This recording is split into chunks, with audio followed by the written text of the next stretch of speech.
Bonjour à tous, que le Seigneur soit béni. Alors, j'aimerais partager un passage que le Seigneur m'a déjà permis de partager à 2 reprises déjà, mais la parole, elle est... waouh. On apprend sans cesse même avec le même passage. Alors, je vais partager donc un passage où le Seigneur m'a interpellé. Voilà, Matthieu chapitre 24, c'est un passage que beaucoup connaissent, hein. Voilà, la plupart qui connaissent l'évangile. Et comme Yahushua sortait et s'en allait du temple, ses disciples s'approchèrent de lui pour lui faire remarquer les constructions du temple. Mais Yahushua leur dit, « Voyez-vous bien toutes ces choses?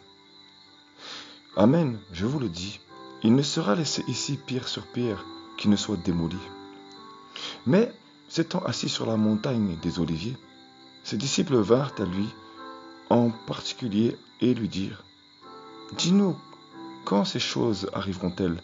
Et quel sera le signe de ton avènement et de l'achèvement de l'âge? » Et Yahushua, répondant, leur dit, « Prenez garde que personne ne vous égare, car beaucoup viendront sous mon nom en disant, je suis le Mashiach, ou autrement dit, je suis le Christ. Et ils en égareront beaucoup. Mais vous entendrez parler de guerre et de bruit de guerre.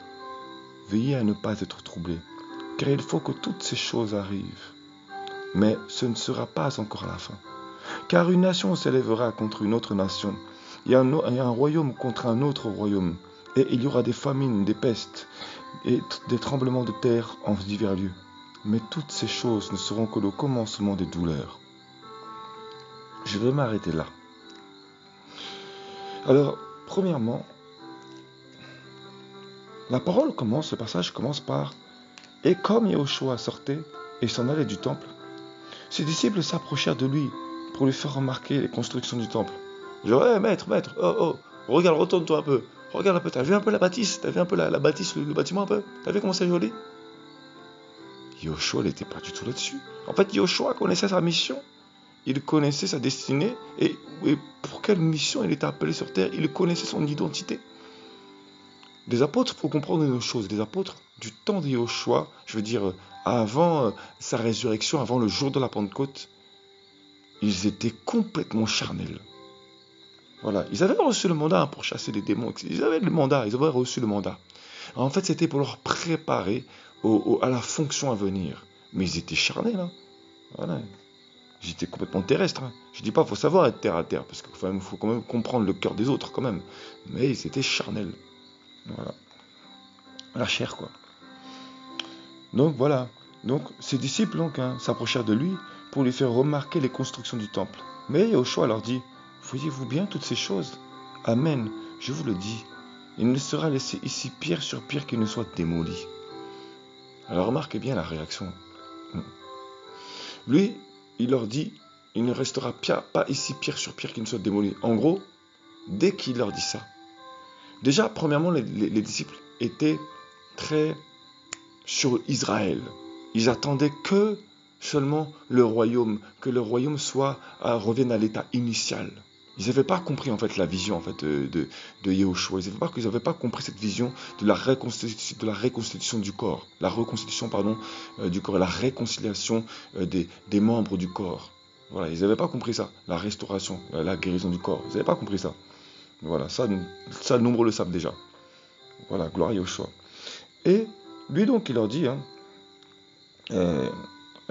il ne restera pas pierre sur pierre qui ne soit démolie. Donc en fait, il leur prophétise clairement. Il leur prophétise clairement, il leur parle clairement des choses à venir. Alors, les disciples, sachant qu'ils étaient avec le roi des rois, le plus grand des prophètes de l'histoire, que le monde n'avait jamais connu et qu'il n'y en aura jamais un prophète aussi grand.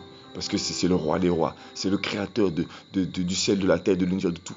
Ouais, forcément, ils étaient fixés, hein. Ils ont dit, wow, il nous prophétise là. Ah, il nous prophétise. Attends. Mais, verset 3, mais s'étant assis. Alors lui, il a fini, c'est bon, il leur a dit, c'est bon. Donc, faut savoir, hein, selon mon souvenir, je crois que le temple était en face du mont des Oliviers. Donc lui, c'est bon, il a fait ce qu'il avait à faire, il est parti sur le mont des Oliviers. Et du coup, il s'assit. Alors les disciples, vu qu'ils ont entendu la prophétie, ils disent, une prophétie, on va creuser un peu. Il faut qu'on le consulte. Il faut qu'on aille voir le prophète. Il faut qu'on aille voir le prophète. Ils ont reçu une prophétie, ils veulent plus. Alors que le Seigneur, ce n'était pas ce qu'il voulait leur dire. Le Seigneur ne voulait pas leur dire je prophétise. Il voulait leur faire comprendre arrêtez d'être fixés sur vos bâtiments. Arrêtez, ça sera démoli. Ce qui est important, c'est le corps. Ce qui est important, c'est l'unité du corps. C'est ça qui est important. C'est l'unité de l'esprit, l'amour, la compassion les uns pour les autres. Voilà, la miséricorde les uns pour les autres. Voilà, un cœur de débonnaire et non pas de débauché. Voilà. Mais étant assis donc sur la montagne des Oliviers, ses disciples vinrent à lui en particulier. Donc ça y est, il a prophétisé, donc les disciples tout de suite ils viennent parce qu'il a prophétisé, il voulait plus. Et on est exactement comme ça. Donc, il dit ils vinrent à lui en particulier, dans le secret. C'est-à-dire que nous là, on va faire des miracles, on va faire plein de choses là. On va être disciples, bien disciplinés, mais dans le secret on va consulter. Il y en a plein des gens comme ça. Ils ont reçu leur prophétie et puis ils vont être comment dire ça, chrétiens. Ils vont être chrétiens et puis en apparence ils vont consulter. Ils vont consulter, nous voulons plus. Waouh. Donc dis-nous quand ces choses arriveront-elles et quel sera le signe de ton avènement, pardon, et de l'achèvement de l'âge.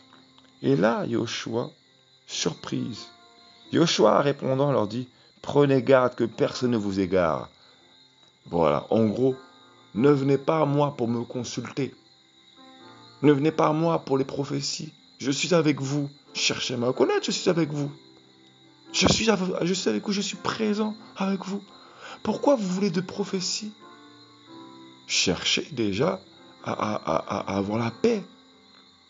Je suis venu là pour vous donner la paix. Je suis venu là pour vous délivrer. Ne restez pas fixés sur vos bâtisses. Je viens pour vous prévenir que les bâtisses sont inutiles, que les bâtiments sont inutiles. Et vu que j'ai prophétisé, maintenant vous voulez des prophéties pour connaître l'avenir, pour comprendre, pour ne pas être troublé. Ce n'est pas en recevant des prophéties que vous ne serez pas troublés. C'est en cherchant ma présence. C'est en comprenant mon langage. C'est en discutant avec moi, en dialoguant avec moi. Voilà comment vous pourrez comprendre les choses. Alors du coup, vu que Jésus, Yoshua avait compris ça, il leur dit, prenez garde que personne ne vous égare. C'est-à-dire que vous venez vers moi pour la prophétie parce que vous avez compris que j'ai dit une prophétie. Alors si quelqu'un d'autre vient vous prophétiser, alors vous allez venir vers lui. Vous allez me lâcher en fait, c'est ça. Vous allez me lâcher. Je suis venu vers vous pour vous donner la paix. Vous avez reçu la paix. Mais dès que vous voulez connaître l'avenir, vous allez aller vers quelqu'un d'autre, c'est ça. Waouh. Dans quel monde on est aujourd'hui? Car beaucoup viendront sous mon nom en disant je suis le Mashiach. Autrement dit donc Christos en grec. Donc je suis le oint. Je suis le Christ, je suis le oint. Remarquez bien, combien d'affiches. Je l'avais déjà dit sur un autre partage, parce que j'avais partagé déjà ce passage-là. Gloire à Yeshua Mashiach, toute la gloire lui revient. Et je suis le oint. Je suis le oint. Et vous voyez, excusez-moi, mais vous voyez tous ces prophètes là, tous ces apôtres sur des grandes affiches. C'est marqué Christ en tout petit. Même il y a des fois, il n'y a même pas Christ. Soirée de délivrance du Saint-Esprit. Avec grands miracles, prodiges. En fait, ils savent déjà ce qui va se passer. C'est tellement prophétique qu'ils savent déjà même ce que le Saint-Esprit va faire. Ils vont dire pourquoi? Parce que nous connaissons notre Maître, nous connaissons notre Seigneur. Ça n'a rien à voir, le Seigneur fait ce qu'il veut. Déjà, va enseigner le peuple, déjà, premièrement. Va déjà les enseigner. Voilà, je viens pas pour condamner, parce que moi, je suis pas mieux. Personnellement, voilà, j'apprends. Mais il faut pas non plus se moquer du Seigneur, quoi. Voilà. Yoshua n'était pas sur les affiches partout. Yoshua, on va dire, ouais, mais il n'y avait pas de médias à l'époque. Je vous dis, le Seigneur va confondre tellement des nations, là. Il y a des nations qui vont être tellement confondues. Ah ouais, c'est des nations qui vont être confondues. Vraiment. Je parle pas de comment ça, de démolition, etc. Ça doit se passer. Mais je parle de beaucoup d'hommes qui avaient été élevés. Le Seigneur va leur montrer, parce qu'ils veulent absolument l'immédiat, le Seigneur va leur montrer qu'il n'y a pas besoin. Que le Seigneur me garde moi-même d'ailleurs, parce que personne n'est mieux que quiconque. C'est le Seigneur qui enseigne, c'est le Seigneur qui fait grâce. Gloire à Yahushua, toute la gloire lui revient. Et les gens, ils ne s'exposent même pas, et les gens, ils ne se montrent même pas, et les gens, ils sont dans le secret. Ils reçoivent beaucoup du Seigneur. Le jour où le Seigneur va les élever même, pardon. Beaucoup de gens vont être confondus. Voilà. Donc, car beaucoup viendront sous mon nom, donc sous le nom de Yahushua, en disant, je suis le Machin, donc je suis le Oin. C'est moi le Oin. Je suis le prophète. Je suis un tel, je suis un tel, je suis un tel. Je. Alors que c'est Yahushua qui Oin, c'est Yahushua qui consacre. On n'est rien, nous. Et ils en égareront beaucoup. Se dire en groupe, et il a bien dit, prenez garde que personne ne vous égare. Et je répète, c'est parce qu'ils étaient venus pour recevoir la prophétie. Ils avaient compris qu'il avait prophétisé sur la démolition du temple. Du coup, ils ont voulu plus, ils ont voulu connaître les temps. Mais quand tu vas recevoir Yahushua, quand tu vas avoir une intimité avec lui, il va te donner la sagesse pour comprendre les temps. Il va te donner le discernement des temps. Daniel avait le discernement des temps. Il ne se considérait même pas forcément comme prophète. Pas forcément. On avait vu par les fruits qu'il était prophète, c'est tout. Voilà, bref. Mais vous entendrez, verset 6, mais vous entendrez parler de guerre et de bruit de guerre. Veillez à ne pas être troublés. En gros, pour comprendre comment les choses vont se passer, n'allez pas voir des prophètes. Cherchez ma face, c'est tout. Consultez-moi moi-même. Car il faut que toutes ces choses arrivent. Il faut que ça arrive. Donc arrêtez de consulter. Et là, je parle à un peuple. Là, je parle à des âmes. Là. Je m'adresse aussi à des âmes également. Là. Quand je parle là actuellement. Parce qu'il y en a, je vous dis, ils aiment écouter les audios. Ils aiment écouter la parole. Mais ils sont encore accrochés à des gars des affaires. Ils sont encore accrochés à des divinités. Ils sont encore accrochés à des choses. Bah oui. Sur Facebook, ça pilule sur Facebook. Bah oui. Mais ce ne sera pas encore la fin. Ce ne sera pas encore la fin. Car une nation s'élèvera contre une autre nation, un royaume contre un autre royaume, et il y aura des famines, des pestes et des tremblements de terre en divers lieux. Mais toutes ces choses ne seront que le commencement des douleurs, donc l'origine. Récemment, j'avais parlé, donc il y a un moment, il y a un moment de ça, quand je vais déjà partager ce passage-là, déjà, gloire à Yahushua, béni soit le Seigneur, et ben j'avais partagé, merci Seigneur, toute la gloire lui revient, que le commencement des douleurs, c'était le pouvoir, c'était le désir de pouvoir, de dominer. Mais c'est pas que ça ne s'arrête pas que là. C'est aussi parce que les gens attirent le malheur, la malédiction sur leur vie. Parce qu'ils vont consulter des gars des affaires. Ils vont consulter des choses inutiles, vaines. Voilà. Voilà. Ils vont consulter. Et donc,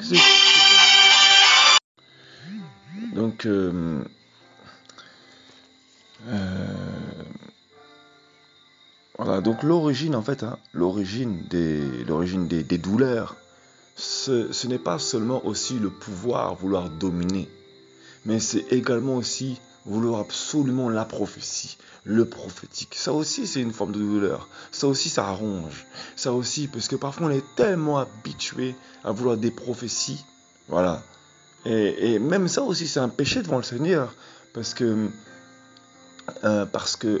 le Seigneur ne veut pas qu'on s'attache aux prophéties. Il veut qu'on s'attache à sa parole. Parce que premièrement, sa parole, c'est la prophétie par excellence. Parce que Yahushua est la parole. Et il est le reflet de la parole lui-même. Et quand il est venu sur terre, il ne voulait pas qu'on s'attache aux prophéties, mais à la parole. Parce que la parole nous annonce les choses à venir. Et la parole, quand on s'accroche à la parole, on est en paix. Parce que c'est l'accomplissement des choses à venir. Voilà. Et la parole nous avertit des choses qui doivent s'accomplir. Voilà, donc on est en paix. Voilà. Et voilà. Voilà quoi. Beaucoup d'âmes donc ils vont voir des prophètes et après ils veulent s'accrocher. Ils attendent le prophète, les prophéties, ils attendent. Voilà. Ils attendent ça, ils sont accrochés à ça. Ils sont friands de ces choses malheureusement. Voilà. Et encore une autre chose que je voulais aussi partager d'ailleurs, qui, je pense que c'est en lien, c'est un peu, ouais, c'est un peu en lien d'ailleurs. Merci Yoshua Mashiach pour ta grâce, papa. Dans l'épître de Timothée,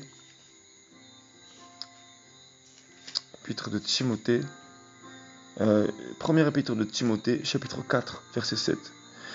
Mais refuse les fables profanes et absurdes, comme les contes de vieilles femmes. Exerce-toi à la piété. Et bien souvent, excusez-moi, mais sur Internet, ça pilule de personnes qui ont vu des visions. Les gens s'accrochent beaucoup sur YouTube.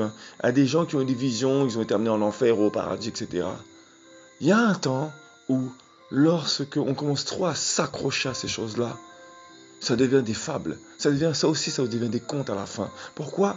Parce que parfois, on a tellement peur. En fait, on va plus s'accrocher à ces choses, parce que pour nous, c'est la parole. Pour nous, c'est la parole. Non, ça n'a rien à voir. Ça, ce sont des révélations que le Seigneur donne. Et parfois, on va tellement s'accrocher. Je vous dis, il y a plein de chaînes, ça pilule, et les gens sont accrochés à ça. Comment dire ça ? De gens qui ont été amenés en enfer, des messages, j'ai vu ça en enfer, waouh, il y en a plein. Et il y a des gens, je vous promets, j'ai vu des chaînes comme ça, là, j'ai vu des chaînes sur YouTube comme ça, où leur chaîne, c'est que ça, que des visites en enfer. Mais tu vas pas un peu nous parler du royaume ? Et après, bien évidemment, on va aussi nous parler du royaume. J'étais au paradis. Mais ça aussi, à la fin, ça devient des fables. Parce que toi-même, tu ne l'as pas connu. Ce sont des contes de fées qu'on va te parler. Au lieu de t'accrocher à la parole, ça aussi, ça devient des contes. Parce que tu vas t'accrocher plus à ces choses-là. Parce que pour toi, c'est le Seigneur. Donc c'est le Seigneur. Donc c'est la parole. Non, il y a une différence entre la parole et l'orim qui va te mettre dans la paix. Et des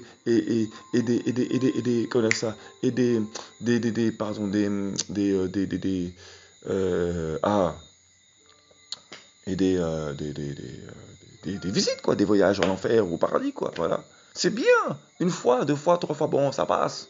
Mais après, à un moment donné, il faut arrêter, quoi. Je veux dire, voilà, si le Seigneur permet qu'il y en ait, mais gloire à son nom, c'est pour avertir le peuple, c'est pour avertir les gens qui ne veulent pas croire. Mais c'est pas pour autant qu'il faut s'accrocher à ça, il faut arrêter. À la fin, ça devient de l'idolâtrie. Voilà, qu'on le veuille ou pas.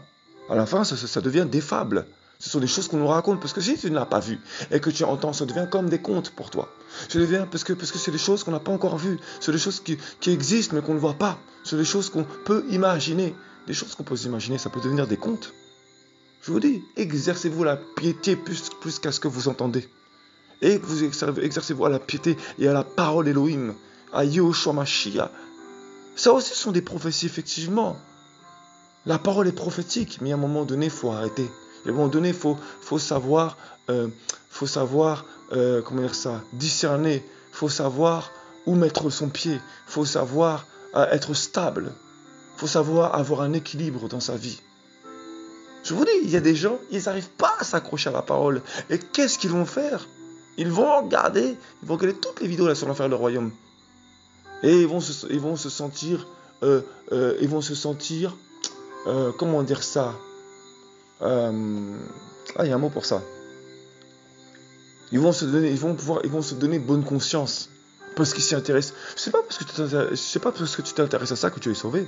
C'est parce que tu te retires du péché qui va te sauver.